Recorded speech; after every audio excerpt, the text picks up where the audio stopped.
ಬಸವ ಜಯಂತಿ ಉತ್ಸವ ನಿಮಿತ್ತವಾಗಿ ಬಸವ ಜಯಂತಿ ಉತ್ಸವ ಸಮಿತಿ ವತಿಯಿಂದ ಸುರೇಶ ಚನ್ಶೆಟ್ಟಿ ಅವರ ನೇತೃತ್ವದಲ್ಲಿ ಹಮ್ಮಿಕೊಳ್ಳಲಾದ ಕಾರ್ಯಕ್ರಮಗಳ ಉದ್ಘಾಟನಾ ಸಮಾರಂಭ ಹಾಗೂ ವಿಶೇಷ ಉಪನ್ಯಾಸ ಕಾರ್ಯಕ್ರಮ ಬೀದರ್ನ ಡಾಕ್ಟರ್ ಚನ್ನಬಸವ ದೇವರ ರಂಗಮಂದಿರದಲ್ಲಿ ಹಮ್ಮಿಕೊಳ್ಳಲಾಯಿತು. ಕಾರ್ಯಕ್ರಮದಲ್ಲಿ ನೇತೃತ್ವ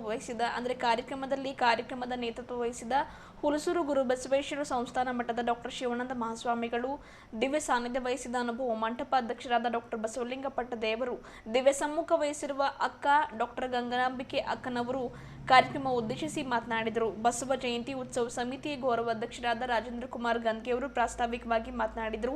ಇದೇ ಕಾರ್ಯಕ್ರಮದಲ್ಲಿ ವಿಶೇಷ ಉಪನ್ಯಾಸ ಕೂಡ ಹಮ್ಮಿಕೊಳ್ಳಲಾಯಿತು. ಇನ್ನೂ ವಿಶೇಷವಾಗಿ ಬಸವಣ್ಣನವರ ಜೀವನಾಧಾರಿತ ಕಿರುನಾಟಕ ಪ್ರದರ್ಶನ ನಡೆಯಿತು. ಜೊತೆಗೆ ಮಹಾಪುರುಷರ ವೇಷ ಧರಿಸಿದ ಮಕ್ಕಳ ವೇಷಭೂಷಣ ಪ್ರದರ್ಶನ ಗಮನ ಸೆಳೆಯುವಂತಿತ್ತು. ಕಾರ್ಯಕ್ರಮದಲ್ಲಿ ವೇದಿಕೆಯ ಮೇಲೆ ಗೌರವ ಸಲಹೆಗಾರರಾದ ಶಿವಶರಣಪ್ಪ ವಾಲಿ, ಬಿಜಿ ಶೆಟ್ಕರ್, ಬಸವ ಜಯಂತಿ ಉತ್ಸವ ಸಮಿತಿ ಅಧ್ಯಕ್ಷರಾದ ಸುರೇಶ ಚನ್ಶೆಟ್ಟಿ, ಬಸವರಾಜ ಧನ್ನೂರ್, ಕುಶಲರಾವ್ ಪಾಟೀಲ್ ಖಾಜಾಪುರ್, ಪ್ರಭುರಾವ್ ಹೊಸ್ಮತೆ, ವೈಜನಾಥ್ ಕಮಠಾಣೆ, ಶರಣಪ್ಪ ಮಿಠಾರೆ, ಬಸವರಾಜ ಪಾಟೀಲ್ ಹಾರೂರ್ಗೇರಿ, ನೀಲಮ್ಮ ರೋಗನ್, ಜಯದೇವಿ ಯದ್ಲಾಪುರಿ, ವಿರೂಪಾಕ್ಷ ಗಾದ್ಗಿ, ಶಿವಶಂಕರ್ ಟೋಕ್ರೆ, ಗಣೇಶ್ ಬಿರಾದರ್ ಸೇರಿದಂತೆ ಬಸವ ಜಯಂತಿ ಉತ್ಸವ ಸಮಿತಿ ಪದಾಧಿಕಾರಿಗಳು, ಬಸವ ಭಕ್ತರು, ಬಸವ ಅನುಯಾಯಿಗಳು ಈ ಸಂದರ್ಭದಲ್ಲಿ ಭಾಗಿಯಾಗಿದ್ದರು. ಅದಕ್ಕೆ ಇವತ್ತು ದಿವಸ ನಾವು ಇನ್ನೂ ಹೆಚ್ಚಿನ ಸಂಖ್ಯೆಯಲ್ಲಿ ಏನು ರಂಗಮಂದಿರದ ತುಂಬಿಸೋದೇನು ಅದು ಭಾಳ ದೊಡ್ಡ ಕೆಲಸ ಅಲ್ಲ. ಆದರೆ ನಮ್ಮವ್ರು ಏನದ ಅಂತಂದರೆ ಮಾಡ್ತಾರೆ ಬಿಡಿ, ಯಾರು ಉತ್ಸವ ಸಮಿತಿ ಅಧ್ಯಕ್ಷ ಮಾಡಿರಿ, ಉತ್ಸವ ಸಮಿತಿ ಅಧ್ಯಕ್ಷನ ಕೆಲಸ ನಮಗೇನು ಕೆಲಸ ಅದ ರೀ, ಅವ್ರಿಗೆ ಬಿಟ್ಟು ವಿಷಯ ಅಂತೇಳಿ ನಾವು ತಿಳ್ಕೊಂಡಿದ್ವಿ. ಅದು ನಾವು ಹೆಮ್ಮೆ ಪಡಬೇಕು. ಡಾಕ್ಟರ್ಸ್ ಇರ್ಬೋದು, ಇಂಜಿನಿಯರ್ಸ್ ಇರ್ಬೋದು, ಎಲ್ಲರೂ ಕೂಡ ಅದಕ್ಕೆ ಆ ಒಂದು ಫೇಟರ್ ಚೆನ್ನಾಗೈತೆ ಅಂದ್ಕೊಂಡು ಯಾರೇ ಬೇಕಲ್ಲಿ ಒಂದು 10 ಲಕ್ಷ ರೂಪಾಯಿ ಕಾಂಟ್ರಿಬ್ಯೂಷನ್ ಬಂತಂದ್ರೆ 3 ಲಕ್ಷ ರೂಪಾಯಿ, ನಾನು 3-4 ಲಕ್ಷ ರೂಪಾಯಿ ಎಲ್ಲಿಂದ ನನ್ನನ್ನು ವೈಯಕ್ತಿಕವಾಗಿ ಎಲ್ಲಿಂದ ತಂದು ಕಾರ್ಯಕ್ರಮ ಕೂಡ ಮಾಡಲಿಕ್ಕೆ ಅನುಕೂಲ ಆಗ್ತದೆ. ಅದಕ್ಕೆ ಹೋದ ಸಲ ಕೂಡ ಭಾಳ ತುಂಬ ಅದ್ದೂರಿಯಾಗಿ ನಾವು ಜಯಂತಿ ಆಚರಣೆ ಮಾಡಿವಿ. ಈ ಸಲ ಕೂಡ ಸುರೇಶ್ ಚನ್ಶೆಟ್ಟಿ ಅವರ ನೇತೃತ್ವದಲ್ಲಿ ಅತ್ಯಂತ ಅರ್ಥಪೂರ್ಣವಾಗಿ ಇವತ್ತ ನಾಳೆ ಮತ್ತು ನಾಡಿದ್ದು ಕೂಡ ಏನು ನಮ್ಮ ವೈಭವ ಇರ್ತಕ್ಕಂಥ ಮೆರವಣಿಗೆ ಕೂಡ ಈ ಸಲ 8 ಓಣಿಗಳಲ್ಲಿ ಕೂಡ ಬಸವಣ್ಣನವರು ಒಂದು ಇವತ್ತಿನ ಕುಂಬಾಡದವ್ರಿಗೆ ಮಾತಾಡಿವಿ, ಅಳಕೇರಿದವ್ರಿಗೆ ಕೂಡ ಮಾತಾಡಿವಿ. ಒಂದು ಅಳಕೆಗೆ ಹೆಚ್ಚಿನ ಒಂದು ಬಸವ ಒಂದು ಉತ್ಸವ ಸಮಿತಿಯ ಒಂದು ಟ್ಯಾಬ್ಲೆಟ್ ಕೂಡ ಹೆಚ್ಚಿನ ಸಂಖ್ಯೆಯಲ್ಲಿ ಬರಬೇಕಂತೇಳಿ ನಾವು ಕೂಡ ಪ್ರಯತ್ನ ಮಾಡ್ತಕ್ಕಂಥ ಕೆಲಸ ಮಾಡ್ತಾ ಇದೀವಿ. ಅದಕ್ಕೆ ನಾವು ನೀವೆಲ್ಲ ಸೇರಿ ಬೀದರ್ ನಗರದ ಬಸವ ಜಯಂತಿ ಉತ್ಸವ ಎಲ್ಲಕ್ಕಿಂತ ವೈಭವ ಇರ್ತಕ್ಕಂಥ ಮೆರವಣಿಗೆ ಕೂಡ ಈ ಸಲ ಯಶಸ್ವಿ ಆಗ್ಬೇಕಂತೇಳಿ ಆಶಿಸ್ತಾ ಇದ್ದೀನಿ. ಅದಕ್ಕೆ ನಾವು ನೀವೆಲ್ಲ ಸೇರಿ ಒಂದು ಒಳ್ಳೆಯ ಕಾರ್ಯಕ್ರಮ ಮಾಡೋಣ. ಇವರು ಕೂಡ ಒಂದು ಒಳ್ಳೆಯ ರೀತಿಯಿಂದ ಕಾರ್ಯಕ್ರಮ ಕೂಡ ಮಾಡ್ತಾ ಇದ್ದಾರೆ ಅಂತ ಹೇಳ್ತಾ, ಅದಕ್ಕೆ ವೇದಿಕೆ ಮಾಡಿರ್ತಕ್ಕಂಥ ಎಲ್ಲ ಪೂಜ್ಯರಲ್ಲಿ, ಗಣ್ಯಮಾನ್ಯ ವ್ಯಕ್ತಿಗಳಲ್ಲಿ ತಮ್ಮಲ್ಲಿ ಕೂಡ ವಂದಿಸಿ ಎರಡು ಮಾತು ಮುಗಿಸಿ ಎಲ್ಲರಿಗೂ ಶರಣ ಆಗ್ತೀವಿ. ನಮ್ಮಲ್ಲಿ ಸ್ವಲ್ಪ ಏನೋ ಕಡಿಮೆ ಅನಿಸಕತ್ತೈತಿ. ಯಾಕೆ ಕಡಿಮೆ ಅನಿಸ್ತದೋ ನನಗೆ ಗೊತ್ತಾಗಂಗಿಲ್ಲ. ಬೇರೆ ಧರ್ಮದವರ ಬಗ್ಗೆ ನೀವು ಆಲೋಚನೆ ಮಾಡ್ರಿ.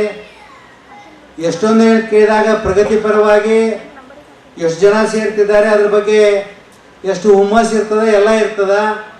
ಆದರೆ ಲಿಂಗಾಯತರಂತ ಬಂದಾಗ ಸ್ವಲ್ಪ ಯಾಕೋ ನೀವು ಏನು ಮಾಡ್ತೀರಿ ಅಂದರೆ, ಪ್ರತಿ ವರ್ಷವೂ ಹೇಳ್ತೀರಿ ಈ ಮಾತನ್ನು, ಪ್ರತಿ ವರ್ಷ ನೀವು ಆಡ್ತೀರಿ, ನಾವು ಆಡ್ತಿದ್ದೇವೆ. ಆದರೆ ಬಸವ ಜಯಂತಿ ಅಂದಾಗ ಯಾವುದೇ ಮನೆಯಲ್ಲಿರ್ತಕ್ಕಂಥ ಪ್ರತಿಯೊಬ್ಬ ಲಿಂಗಾಯತರು, ಹೆಣ್ಣು ಇರಲಿ ಅಥವಾ ಗಂಡು ಇರಲಿ, ಅವರೆಲ್ಲರೂ ಏನು ಮಾಡಬೇಕಂದ್ರೆ ಇದು ನಮ್ಮ ಜನ್ಮಸಿದ್ಧ ಹಕ್ಕ, ಈ ಬಸವ ಜಯಂತಿಯಲ್ಲಿ ನಾವು ಪಾಲ್ಗೊಳ್ಬೇಕಂತೇಳಿ ನೀವೆಲ್ಲ ಪ್ರತಿಜ್ಞೆ ಮಾಡಬೇಕು. ಈಗ ಪ್ರತಿ ವರ್ಷ ನಾನು ನೋಡ್ತಿದ್ದೇನೆ, ಇವತ್ತು ಪ್ರತಿ ವರ್ಷದಲ್ಲಿ ಎಷ್ಟು ಜನ ಇರ್ತೀರಿ ಅಂದರೆ ಈ ವೇದಿಕೆ ತುಂಬಂಗಿಲ್ಲ, ಆದರೆ ಉತ್ಸವದಲ್ಲಿ ಜನ ಇರ್ತೀರಿ. ಅದಕ್ಕಿಂತ ಪೂರ್ವದಲ್ಲಿ ಕೇಳಿದಾಗ ನಡೀತಕ್ಕಂಥ ಕಾರ್ಯಕ್ರಮದಲ್ಲಿ ನೀವೆಲ್ಲ ಭಾಗವಹಿಸಬೇಕು. ನಮ್ಮ ಬೀದರ್ ಜಿಲ್ಲೆ ಅಂದರೆ ಬಸವಣ್ಣನ ನಾಡು, ಬಸವಣ್ಣ ಅಂದರೆ ಕನ್ನಡ, ಕನ್ನಡ ಅಂದರೆ ಬಸವಣ್ಣ. ಬಸವಣ್ಣ ವಚನಗಳ ಒಂದು ಶರಣರ ವಚನಗಳನ್ನು ಕೇಳಿದಾಗ ಇಲ್ಲಿ ಅತ್ಯಂತ ಕೇಳಿದಾಗ ಪ್ರಚಲಿತವಾಗಿರ್ತಕ್ಕಂಥ ನಾಡಿನಲ್ಲಿ ನಾವು ಈ ರೀತಿ ಮಾಡಿದರೆ ಏನಾಗ್ತದೆ ಅಂದರೆ ನಮ್ಮನ್ನು ನಾವು ಮರೆತಂಗಾಗ್ತದೆ. ಅದಕ್ಕಾಗಿ ದಯಮಾಡಿ ಹೆಚ್ಚಿನ ಸಂಖ್ಯೆಯಿಂದ ಏನು ಮಾಡಬೇಕಂದ್ರೆ ನಾಳೆ ಮತ್ತು ನಾಳೆ ನಡೀತಕ್ಕಂಥ ಕಾರ್ಯಕ್ರಮದಲ್ಲಿ ನೀವೆಲ್ಲ ಹೆಚ್ಚಿನ ಸಂಖ್ಯೆಯಲ್ಲಿ ಭಾಗವಹಿಸಬೇಕು. ಅಂದರೆ ಒಳ್ಳೆಯ ಒಂದು ಹುಮ್ಮಸ್ ಬರ್ತದ. ಅದಕ್ಕಾಗಿ ನಮ್ಮ ಗದ್ದಿಗೆಯವರು ಹೇಳಿದಾಗ, ಯಾಕಂದರೆ ಗದ್ದಿಗೆಯವರಾಗಲಿ ಹಿಂದಿನ ಅಧ್ಯಕ್ಷರಾಗಲಿ ಎಲ್ಲರೂ ಕಷ್ಟಪಟ್ಟು ಇವತ್ತು ಭಾಳ ದೊಡ್ಡದಾಗಿರ್ತಕ್ಕಂಥ ಕಾರ್ಯಕ್ರಮ ಮಾಡ್ತಿದ್ದಾರೆ. ಅದರಲ್ಲಿ ವಿಶೇಷವಾಗಿ ಸುರೇಶ್ ಚನ್ಶೆಟ್ಟಿ ಅವರು ಮಾಡ್ತಕ್ಕಂಥ, ಯಾಕಂದರೆ ಸುರೇಶ್ ಚನ್ಶೆಟ್ಟಿ ಹೇಗದಾರ ಅಂದರೆ ಒಬ್ಬ ಸಣ್ಣ ಮಗು ಇದ್ದಂಗೆ ಇರ್ತಾರೆ ಅವರು. ದೊಡ್ಡ ಮಗು ಅಲ್ಲ, ಯಾಕೆ ದೊಡ್ಡ ಮಗುಗಳು ಬೇರೆ ಬೇರೆ ಮಾಡ್ತವೆ. ಆದರೆ ಸುರೇಶ್ ಚನ್ಶೆಟ್ಟಿ ಅಂದರೆ ಸಣ್ಣ ಮಗು ಇದ್ದಂಗೆ, ಯಾವಾಗಲೂ ನಗ್ತಾ ನಗ್ತಾ ಯಾವುದೇ ನೀವು ವಜ್ಜೆ ಹಾಕ್ರಿ, ಸಣ್ಣದಾಗಲಿ ದೊಡ್ಡದಾಗಲಿ ಅದನ್ನು ತನ್ನ ಹೆಗಲ ಮೇಲೆ ಹೊತ್ಕೊಂಡು ಒಳ್ಳೆಯ ಕೆಲಸ ಮಾಡ್ತಕ್ಕಂಥ ನಮ್ಮ ಸುರೇಶ್ ಚನ್ಶೆಟ್ಟಿ ಅವರು, ವಿರೂಪಾಕ್ಷ ಗಾದಿಯವರಿಗೆ ಒಂದು ಸಲ ನೀವೆಲ್ಲರೂ ಏನು ಮಾಡಿರಿ, ಚಪ್ಪಾಳೆಯನ್ನು ತಟ್ಟಿ ಧನ್ಯವಾದಗಳು ಹೇಳಬೇಕು. ಯಾಕಂದರೆ ಮುಂದೆ ಹಿಂಗೆ ಕೆಲಸ ಮಾಡ್ತಾ ನೀವು ಹೋಗ್ಬೇಕಂತೇಳಿ ಅವ್ರು ಕೆಲಸ ಮಾಡಿರಿ. ಅದಕ್ಕಾಗಿ ಇವತ್ತು ಬಸವ ಜಯಂತಿ, ಅದು ಬಸವ ಜಯಂತಿ ಅಂದರೆ ನಮ್ಮೆಲ್ಲರ ಜಯಂತಿ. ಅದು ಕೇವಲ ಏನು ಕೇಳಿದಾಗ ಜಯಂತಿಯನ್ನು ಮಾಡಿ ಬಿಡ್ತಕ್ಕಂಥ ಜಯಂತಿ ಅಲ್ಲ. ನಮ್ಮ ಜೀವನದಲ್ಲಿ ಏನು ಮಾಡಬೇಕಂದ್ರೆ 12 ತಿಂಗಳು ಏನು ಮಾಡಬೇಕು, ಬಸವ ಜಯಂತಿಯನ್ನು ನಾವೆಲ್ಲರೂ ಆಚರಣೆ ಮಾಡಬೇಕು, ವಚನಗಳ ಪಠಣ ಮಾಡಬೇಕು. ವಚನಗಳನ್ನ ಏನು ಮಾಡಬೇಕಂದ್ರೆ ನಮ್ಮ ಜೀವನದಲ್ಲಿ ಅಳವಡಿಸಬೇಕು. ಆ ವಚನಗಳ ಜೀವನದಲ್ಲಿ ಅಳವಡಿಸಿಕೊಂಡು ಅದರಂತೆ ನಡಿಬೇಕನ್ನತಕ್ಕಂಥ ಮಾತನ್ನು ಈ ಸಂದರ್ಭದಲ್ಲಿ ಹೇಳಿ, ನಾನು ಈಗಾಗಲೇ ಕೇಳಿದಾಗ ಬೇರೆ ಬೇರೆ ಕಾರ್ಯಕ್ರಮದಲ್ಲಿ ಭಾಗವಹಿಸಿ ಬಂದುದರಿಂದ ಮುಂಜಾನೆಯಿಂದ ಏನೋ ಸ್ನಾನ ಮಾಡಿಲ್ಲ, ಇದನ್ನ ಸ್ನಾನ ಮಾಡಿದ್ದೇವೆ. ಪ್ರಸಾದ ನಾನು ಸಂಶೋಧನೆ ಮಾಡ್ತಕ್ಕಂಥ ವಿಷಯ ವಚನ ಸಾಹಿತ್ಯದಲ್ಲಿ ನಿರ್ವಾಣ ಶಾಸ್ತ್ರದ ತತ್ವಗಳು. ಒಬ್ಬ ಬಿಸ್ನೆಸ್ ಮ್ಯಾನ್ ಆಗಿ ಅಥವಾ ಒಬ್ಬ ಮ್ಯಾನೇಜ್ಮೆಂಟ್ ಸ್ಟೂಡೆಂಟ್ ಆಗಿ ವಚನಗಳಿಂದ ನಾವು ಏನು ಕಲಿಬಹುದು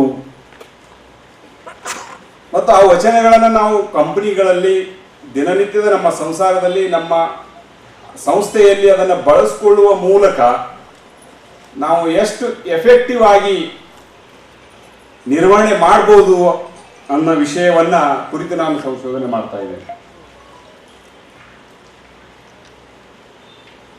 ಬಹಳಷ್ಟು ಜನ ನನಗೆ ಏನ್ರಿ ಇದೇನೋ ಹೊಸ ವಿಷಯ ಮಾತಾಡ್ತಿರಲ್ಲ, ಇದು ಸ್ಯಾನಿಟರಿಗೆ ಮ್ಯಾನೇಜ್ಮೆಂಟ್ ಏನು ಸಂಬಂಧ ಅಂತ ಕೇಳ್ತಾರೆ.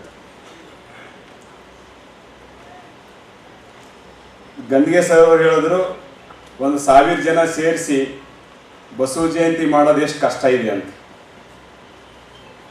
ಲಕ್ಷದ ಮೇಲೆ 96,000 ಪ್ರಮಥರು, 770 ಅಮರಗಣಗಳು, ಅಸಂಖ್ಯಾತ ಭಕ್ತಗಣಗಳು ಕಲ್ಯಾಣಕ್ಕೆ ಯಾಂಗ್ ಬಂದರು.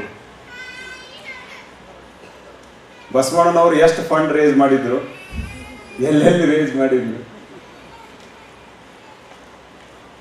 ನಾವು ಬಸವಣ್ಣನವರಿಂದ ನಾಯಕತ್ವವನ್ನು ನಾವು ಕಲಿಬೇಕು. ನಾನು ಮತ್ತು ನನ್ನ ವಿದ್ಯಾರ್ಥಿ Indian Institute of Management IIM ನಾಗ್ಪುರಲ್ಲಿ ಅಸಿಸ್ಟೆಂಟ್ ಪ್ರೊಫೆಸರ್ ಇದ್ದಾರೆ. ಇಬ್ಬರು ಕೂಡಿ ನಾವು ಈ ವಿಷಯದ ಮೇಲೆ ಸಂಶೋಧನೆ ಮಾಡಿ work is worship, worker is the leader, reigniting leadership through Vachana philosophy. ಅಂದರೆ ಕಾಯಕವೇ ಕೈಲಾಸ, ಶರಣನೇ ನಾಯಕ, ವಚನ ಸಾಹಿತ್ಯದ ಮೂಲಕ ನಾಯಕತ್ವದ ಪುನರ್ ಪರಿಶೀಲನೆ ಅಂತಕ್ಕಂಥ ಒಂದು ವಿಷಯದ ಮೇಲೆ ನಾವೊಂದು ಒಂದು ಪ್ರಬಂಧವನ್ನು ಬರೆದಿದ್ವಿ. ನಾವು ಒಂದಿಷ್ಟು ಮಠಗಳನ್ನು ವಿಸಿಟ್ ಮಾಡಿ, ಮಠಗಳ ಹಾಸ್ಟೆಲಲ್ಲಿ ಇದ್ದು ಉಂಡು ಅವ್ರ ಮುಂದೆ ಯಾವ ರೀತಿ ಒಂದು ವ್ಯಕ್ತಿಗಳಾಗಿದ್ದಾರೆ, ಮತ್ತು ಬಸವ ತತ್ವವನ್ನು ಅನುಸರಿಸ್ತಕ್ಕಂಥ ಜನರಿಗೆ ಅವ್ರಿಗೆ ಡೈರಿ ಬರಲಿಕ್ಕೆ ಕೊಟ್ಟು ದಿನನಿತ್ಯ ಬಸವ ತತ್ವನ ಯಾವ ರೀತಿ ಆಚರಣೆ ಮಾಡಿಸ್ತಾರೆ ಅಂತಕ್ಕಂಥದ್ದು ಒಂದು 21 ದಿನ ಡೈರಿ ಬರೆಯುವ ಒಂದು ಎಕ್ಸಸೈಸ್ ಕೊಟ್ಟು ಆ ಬೇಸ್ ಮೇಲೆ ನಾವು ಆ ಪೇಪರನ್ನು ಮಾಡಿದ್ವಿ. ಅದರಲ್ಲಿ ಅಪ್ಪವರ ಬಾಲ್ಕಿ ಮಠದಲ್ಲಿ ಉಳಿದಂಥ ವಿಕ್ರಮ್ ವಿಸಾಜಿ ಅವ್ರಿಗೂ ನಾನು ಆ ಡೈರಿ ಬರೆಯೋದು. ಅವರ 24 ಬಸವ ಜಯಂತಿ ಉತ್ಸವದ ನಿಮಿತ್ತವಾಗಿನೇ ಒಂದು ಮಕ್ಕಳಲ್ಲಿ ಬಸವ ಜಯಂತಿ ಮಕ್ಕಳಲ್ಲಿ ಜ್ಞಾನ ಬಿತ್ತಣಿಕೆ ಕಾರ್ಯಕ್ರಮವನ್ನು ಕೂಡ ಬಸವ ಕಲ್ಯಾಣದ ಪರುಷಕಟ್ಟೆಯಲ್ಲಿ ಪ್ರಾರಂಭವಾಗ್ತಾ ಇದೆ. 3 ವರ್ಷದಿಂದ 6 ವರ್ಷದ ಮಕ್ಕಳಿಗೆ ಅಲ್ಲಿ ಬೆಳಗ್ಗೆ 6 ಗಂಟೆಯಿಂದ 7:30 ಗಂಟೆ ತನಕ ಮಕ್ಕಳಲ್ಲಿ ಅಕ್ಷರ ಜ್ಞಾನ ಬಿತ್ತಣಿಕೆ ಕಾರ್ಯಕ್ರಮ ನಡೀತಾ ಇದೆ.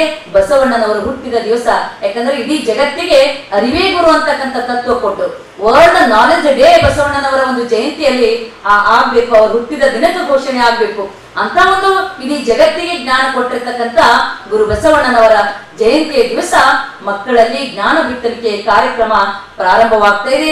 ನೀವು ಕೂಡ ನಿಮ್ಮ ನಿಮ್ಮ ಮನೆಗಳಲ್ಲಿ 3 ರಿಂದ 6, 7 ವಯಸ್ಸಿನ ಮಕ್ಕಳಿಗೆ ಅವತ್ತಿನ ದಿವಸ ಬೆಳಗ್ಗೆ ಅಲ್ಲಿ ಓ ಬಸವ ಅಂತ ತಿಳ್ಕೊಂಡು ಪಾಟಿ ಮೇಲೆ ನೀವು ಬರೆಸ್ಬೇಕು. ಯಾವ ರೀತಿ ಮಾಡಬೇಕು ಅಂತಕ್ಕಂಥ ಒಂದು ಪದ್ಧತಿನೂ ಕೂಡ ನಿಮ್ಗೆ ಆಮೇಲೆ ಅಲ್ಲಿ ತಿಳಿಸಲಾಗ್ತಾ ಇದೆ. ಅದಕ್ಕಂತ ಒಂದು ಕಾರ್ಯಕ್ರಮ ತಾವೆಲ್ಲರೂ ಕೂಡ ನೆರವೇರಿಸಿಕೊಂಡು ಬರಬೇಕು. ಎಲ್ಲಿವರೆಗೆ ನಾವು ಶರಣ ಸಂಸ್ಕೃತಿ ನಮ್ಮ ಕಾರ್ಯಗಳಲ್ಲಿ, ನಮ್ಮ ಮನೆಗಳಲ್ಲಿ, ಮನದಲ್ಲಿ ನಾವು ಬೆಳೆಸಲು ಅಲ್ಲಿವರೆಗೆ ಈ ತತ್ವ ಬೆಳೋದಿಲ್ಲ. ಅದಕ್ಕಂತ ಒಂದು ಕಾರ್ಯ, ಯಾಕಂದ್ರೆ ಮನೆ ಪ್ರಸಾದೀಕರಣ ಮಾಡ್ಬೇಕಾದ್ರೂ ಕೂಡ ನಾವು ವಚನ ಪಠಣ ಮಾಡಿನೇ ಮಾಡಬೇಕು.